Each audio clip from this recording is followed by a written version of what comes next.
Have you ever been puzzled by a piece of code that just doesn't seem to work the way you expect? If so, you're in the right place. Today, we're diving into a common issue with the int.TryParse method in C# and why it can't initialize multiple variables at once. I totally get it. It can be incredibly frustrating when your code throws errors, especially when you're trying to do something that seems straightforward. You're not alone in this. Many developers face similar challenges.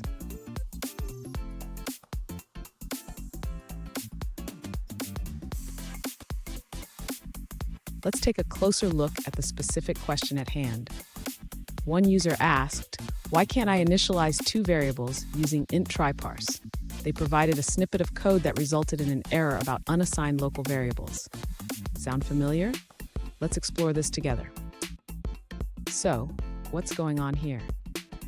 The issue arises because of how C# handles variable initialization within conditional statements.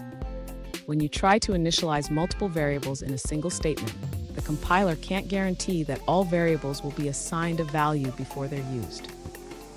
And stick around. At the end of this video, I'll share a quick tip that can help you avoid similar issues in the future. To understand why the user cannot initialize both variables using a single conditional statement, let's first look at how the TryParse method works. When using TryParse, if the parsing fails, the output variable remains uninitialized. In the user's example, if the first TryParse fails, the variable max will not be initialized. This is why Visual Studio raises an error about max potentially being unassigned. When the user separates the TryParse calls into two distinct statements, each variable is handled independently. This ensures that each variable is initialized properly, regardless of the outcome of the other. To summarize, the user should use separate TryParse statements to avoid uninitialized variable errors.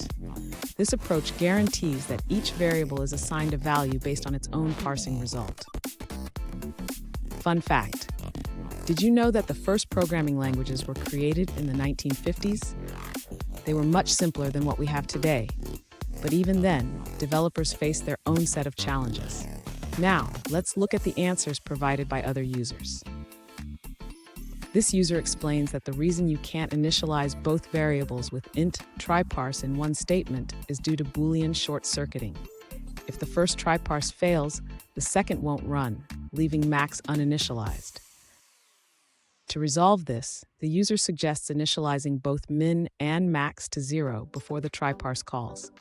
This ensures they have a default value even if one of the parses fails. That's the end of that answer. Let's see another perspective.